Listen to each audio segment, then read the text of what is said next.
Conocí a Efigenia en una época en que yo mismo no estaba muy bien de la cabeza, por mis 30 y pocos años.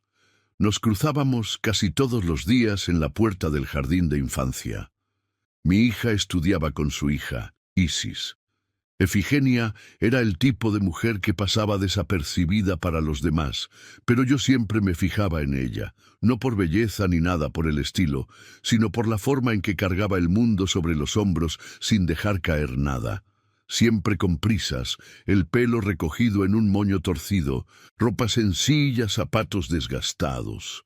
Pero la mirada de ella era la de una mujer que ya había vivido más de lo que debería. Nunca sonreía de verdad, solo daba esa media sonrisa educada. Pero cuando la niña corría y saltaba a sus brazos, ahí sí cambiaba su rostro, como si en ese momento recordara que aún estaba viva. El esposo de ella, Mateus, aparecía a veces, tipo presumido, reloj caro, aire de superioridad, siempre hablando fuerte por el celular, como si el mundo necesitara escucharlo. Nunca vi un gesto de cariño hacia ella o hacia la niña. Efigenia caminaba a su lado como quien pisa cristales. Un día lo oí decirle frente a la escuela: «No hiciste más que tu obligación». Eso porque ella había resuelto algún problema de Isis. En ese momento entendí que no solo estaba cansada, estaba drenada. Un tiempo después, desapareció. Me enteré de que se había salido de casa. Tomó a la hija, algo de ropa, y se fue a vivir a un cuartito en la casa de su madre. Nunca más vi a Mateus. Efigenia apareció tiempo después con la misma mirada de antes, pero con otro tipo de silencio. Uno que decía: «Sobreviví». La vida de ella después de la separación no fue nada fácil. Eso me lo contó ella misma un día en que nos cruzamos en una fila de farmacia. Dijo que mantenía todo andando con una tiendita de muebles usados que heredó de su padre. Un local pequeño, sencillo, pero que era su sustento. Para completar los gastos, trabajaba como conductora de aplicación en sus ratos, libres, generalmente por la tarde o de madrugada. Y los domingos, además, hacía trabajos como supervisora de fiestas en una barraca de playa, organizando todo: bebida, sonido, atención. Era agotador. Efigenia decía que vivía con sueño, pero con el corazón tranquilo, porque hacía lo que podía para criar a su hija con dignidad. No era de quejarse por quejarse, pero se notaba en el cansancio del cuerpo que el esfuerzo era diario, continuo, sin pausa. Por eso me marcó tanto cuando me contó sobre aquel domingo. Había logrado ahorrar un poco después de trabajar en 3 fiestas seguidas en la playa, y decidió gastar ese dinero en un almuerzo decente con su hija. Nada lujoso, pero quería que Isis sintiera que también podía tener un momento ligero, fuera de la rutina apretada. Eligió un restaurante simple en el centro, de esos con menú plastificado y mantel de mesa colorido. Era un domingo soleado, cielo despejado, brisa ligera, y las dos llegaron de la mano, sonriendo. Efigenia llevaba una blusa azul que le había regalado una clienta de la tienda, e Isis un vestido blanco con flores rojas. Reían con unas pajitas del jugo cuando Mateus entró. Dijo que en ese momento se le revolvió el estómago. Al principio, él no las vio, pero cuando lo hizo, no dudó en acercarse directamente a la mesa. Él llegó con su aire de siempre, como si el mundo girara a su alrededor. Polo ajustado, gafas de sol colgando del cuello y ese perfume fuerte que parecía querer marcar territorio. Cuando se paró, frente a la mesa, no preguntó nada. Miró de arriba abajo a Efigenia y soltó lo suficientemente alto como para que todo el restaurante escuchara: «¿Todavía con esa ropita sencilla? Pensé que ya habrías evolucionado». La frase vino cargada de veneno. Efigenia se congeló. Intentó responder con la mirada, pero la vergüenza llegó antes. Fingió que no era con ella, que no dolía. Pero dolía, y mucho. Los ojos de Isis iban de uno al otro, sin entender del todo, pero sintiéndolo todo. La niña dejó de sonreír de inmediato. Mateus siguió, como si tuviera todo el derecho del mundo de estar allí. Dijo que ella parecía mayor, que estaba acabada, y todavía tuvo el descaro de soltar una risita, como si fuera gracioso. Nadie en el restaurante se rió. Algunos clientes fingieron no escuchar, otros desviaron la mirada. El camarero, pobrecito, se quedó parado en medio del camino con una bandeja en la mano. La atmósfera se puso pesada. Efigenia se quedó allí, callada, apretando la servilleta con tanta fuerza que después tenía la mano roja. Fue cuando Isis, de la nada, soltó el cubierto lentamente, se bajó de la silla y se colocó delante de su madre. Miró a su padre con una firmeza que no parecía de una niña de 5 años. No gritó, no lloró, ni tembló. Solo habló firme, con voz clara, de una manera que nadie esperaba. No le hables así a mi mamá.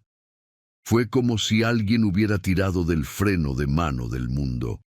El restaurante quedó en un silencio raro, como si todos hubieran contenido la respiración al mismo tiempo. Mateus se congeló, intentó mantener el aire de burla, pero se notaba que las palabras de la niña le atravesaron. «Es broma, hija, solo estoy jugando», dijo, forzando una sonrisa torpe, sin gracia. Pero nadie se rió, ni Isis, ni Efigenia, ni los demás alrededor. La niña se quedó de pie, firme, como si protegiera a su madre de algo mucho más grande que ella. Efigenia apenas pudo reaccionar. Se quedó allí, estática, con los ojos llenos de lágrimas. No era tristeza, era una mezcla de sorpresa, orgullo y vergüenza ajena. Ver a su hija tan pequeña enfrentarse a un hombre hecho y derecho fue como una bofetada al alma. Era como si todo lo que había callado durante años estuviera saliendo por esa niña de vestido floreado. Mateus se quedó desconcertado. Miró alrededor. Notó que todos observaban. Bajó un poco el tono y se fue. Sin responder, sin despedirse. Salió rápido, como quien quiere huir de su propia vergüenza. En ese instante, Efigenia respiró hondo por primera vez en mucho tiempo, y entendió que algo dentro de ella había cambiado. Después que se fue, quedó un silencio extraño en la mesa. Isis volvió a su sitio y tomó el vaso de jugo como si nada hubiera pasado. Efigenia, en cambio, seguía con la respiración contenida, los ojos perdidos, como si el mundo siguiera girando demasiado lento. El camarero se acercó, preguntó en voz baja si todo estaba bien, y ella solo asintió con la cabeza. No le salió ni una palabra durante varios minutos. Era como si intentara procesar todo a la vez: la presencia del ex, la humillación pública, la defensa de la hija, las miradas ajenas, todo. Pero ahí, en medio de tanta confusión emocional, había algo distinto. No se sentía derrotada. Dijo que en ese momento entendió algo que nunca había notado. Toda la vida pensó que aguantar en silencio era una forma de proteger a su hija. Pero al ver a Isis levantarse, entendió que la niña, con solo 5 años, lo absorbía todo, incluso el silencio, y fue ese choque lo que empezó a cambiar algo dentro de ella. No era solo sobre ese día, ni sobre Mateus, era sobre todo lo que había permitido, todo lo que tragó, todo lo que nunca tuvo el coraje de enfrentar. Ver a su hija decir eso en voz alta fue como un golpe seco en el pecho, duro, imposible de ignorar. Fue ahí cuando decidió que ya no quería cargar con esa sensación de impotencia. Si una niña de 5 años tuvo valor, ella también podía tenerlo. Esa noche, después de llegar a casa, Efigenia esperó a que Isis durmiera y se quedó sentada al borde de la cama un buen rato, mirando al techo, tratando de entender lo que sentía. Lo que pasó en ese restaurante no fue solo una pelea, fue una especie de revelación.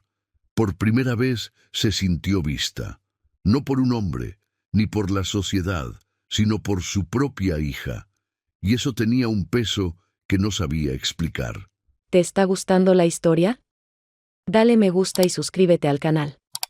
Ahora sí, te dejo ver el video. Se levantó, abrió el armario y empezó a sacar unas cajas viejas. Encontró fotos del matrimonio, notas, hasta contratos que nunca había revisado. Empezó a romper todo, una por una, con calma, como si estuviera limpiando el alma. Dijo que lloró en silencio, pero con una sensación de alivio que no recordaba haber sentido en años. Al día siguiente, fue a la tienda más temprano de lo habitual. Abrió antes del horario. Puso música en la radio, algo que no hacía hace tiempo, y dejó la puerta abierta para que entrara el viento. Atendió a 3 clientes con una sonrisa que hasta ella misma notó rara. Por la tarde, salió a trabajar como conductora, pero esta vez con otra energía. Dijo que, por primera vez, no se sintió como una mujer sobreviviendo. Se sintió en control. Fue un cambio pequeño a los ojos de los demás, pero inmenso dentro de ella. Las palabras de su hija se convirtieron en un punto de partida, una especie de antes y después. Efigenia no se volvió heroína ni millonaria de la noche a la mañana, pero empezó a mirarse de otra manera. Unos días después, pasando por una calle cerca de la playa, Efigenia vio un cartel pegado en un poste, anunciando una vacante de auxiliar administrativa en una posada. Pensó un momento y le tomó una foto. Nunca había considerado cambiar de área, pero algo dentro de ella decía que tal vez era momento de intentarlo. Por la noche lo comentó con su madre, que hasta se emocionó al ver a su hija mostrando ganas de empezar algo nuevo. Efigenia imprimió el currículum en la tienda de un conocido, se perfumó y lo entregó en persona. No fue contratada de inmediato, pero solo el hecho de haber ido ya la hizo sentir que había vencido algo. Dijo que nunca más se permitiría vivir con la cabeza baja. Ahora quería intentar, y si caía, que fuera intentándolo de verdad. Isis, con sus 5 años, parecía no recordar más lo que había pasado en ese almuerzo. Pero cada vez que hablaba de su mamá, usaba palabras que no parecían de una niña tan pequeña. Decía que Efigenia era fuerte, era bonita, era la mejor conductora del mundo. Efigenia sonreía, pero sabía que no era solo cosa de niños. Era admiración, real. Decía que si su hija era capaz de verla así, entonces ella también debía aprender a verse de ese modo. Empezó a cuidarse un poco más, incluso con la rutina apretada. Cambió el espejo roto del cuarto. Compró un perfume nuevo, sencillo, pero que le gustaba. Poco a poco, sin prisa, fue reconstruyéndose. No para demostrarle nada a nadie, sino por ella misma. Unas semanas después, pasaron de nuevo frente a aquel restaurante. Isis señaló y dijo, con la inocencia de quien aún está aprendiendo a medir el peso de las cosas: aquí fue donde hablé con papá, ¿verdad? Efigenia sonrió, pero fue una sonrisa diferente, llena de recuerdos. Se detuvo un instante, miró la entrada del restaurante y respiró hondo. Sí, hija, respondió, y fuiste muy valiente. No dijeron nada más. Siguieron caminando de la mano y eso fue suficiente. Era como si ese tramo de la calle hubiera dejado de ser un lugar de dolor y se hubiera convertido en un símbolo de renacimiento, un punto final en una página que ya podía pasar con firmeza. Hoy, cuando cuento esta historia, siempre digo que hay cosas que uno no olvida, no por el trauma, sino por lo que despiertan. Aquel almuerzo parecía común, pero lo cambió todo. Efigenia no se transformó en otra persona de un día para otro, pero se reencontró con algo que había perdido, el coraje de reconocerse. Lo que hizo su hija, con solo 5 años, fue encender una luz en un lugar donde solo había oscuridad y silencio. Efigenia lleva ese día consigo hasta hoy, como quien guarda una llave en el bolsillo, pequeña, discreta, pero que abre una puerta inmensa, y que nunca más se volvió a cerrar. Pasaron algunos meses y la rutina no se volvió más fácil, pero Efigenia empezó a encontrar pequeñas alegrías entre lo cotidiano. Los domingos por la noche, cuando terminaba de trabajar en la barraca de la playa, pasaba por un carrito de empanadas y compraba dos, una para ella y otra para Isis. Se sentaban en el balcón de su apartamento, escuchaban música baja en el dintoset celular y hablaban del día. A veces Isis se quedaba dormida en su regazo antes de terminar la empanada. Esos momentos simples se volvieron. Un día, mientras conducía por la ciudad con una pasajera, Efigenia recibió una llamada de la posada donde había dejado su currículum semanas atrás. Querían hacerle una entrevista. Terminó el viaje, estacionó el coche y respiró hondo. Aceptó la entrevista y al colgar se miró en el retrovisor. Se vio despeinada, con ojeras, pero con una luz en los ojos que no se veía desde hacía tiempo. Esa noche le contó a Isis con una sonrisa contenida. La niña no entendía mucho, pero aplaudió igual, feliz de ver a su... La entrevista fue sencilla, en una sala con ventilador de techo y olor a café recién hecho. El dueño de la posada era un señor amable que se interesó más por las historias que Efigenia contaba que por su experiencia en sí. Al final le dijo: «Creo que tú entiendes de gente, y aquí lo que necesitamos es alguien que sepa tratar con personas». La contrató para comenzar la semana siguiente. No era el mejor sueldo, pero era un paso, un nuevo ambiente, nuevas personas y una rutina más estable. Llamó a su madre. Con el tiempo, la tienda de muebles quedó a cargo de un primo suyo. No la cerró, pero ya no tenía que cargarla sola. La conducción por la aplicación se volvió ocasional, y los domingos en la barraca los cambió por tardes en la plaza con Isis. Descubrieron una banca bajo un árbol donde les encantaba sentarse a ver los pájaros. A veces llevaban pan viejo para alimentar a los gorriones. Efigenia, que antes vivía corriendo, aprendió a estar quieta, a escuchar, a observar a su hija jugar sin sentir culpa por... Una noche, mientras arropaba a Isis, la niña le dijo: «Mamá, tú eres como las mamás de los cuentos, pero mejor». Efigenia no supo qué responder. Se quedó sentada al borde de la cama, acariciando el cabello de la niña ya dormida, y pensó que quizás no estaba tan lejos de ser esa heroína silenciosa que ella misma siempre buscó ser. No era perfecta, pero había aprendido a estar, a sostener, a proteger sin callar más de la cuenta. Si llegaste hasta este punto del video, gracias. Eso significa que algo de esta historia tocó tu corazón, así como tocó el mío. Y si te hizo pensar, sentir o recordar algo importante, entonces este canal es para ti. Aquí no solo contamos historias, aquí buscamos entendernos. Dejar un like y suscribirte no cuesta nada. Pero hace una gran diferencia para ti y para nosotros, que así podemos seguir trayendo más contenido real, humano y con propósito. Así que, si te gustó el video, haz clic en suscribirte y activa la campanita para recibir las notificaciones de nuestros videos. Te espero en la próxima historia, porque todavía tenemos muchas por contar. Gracias por ser parte de esto.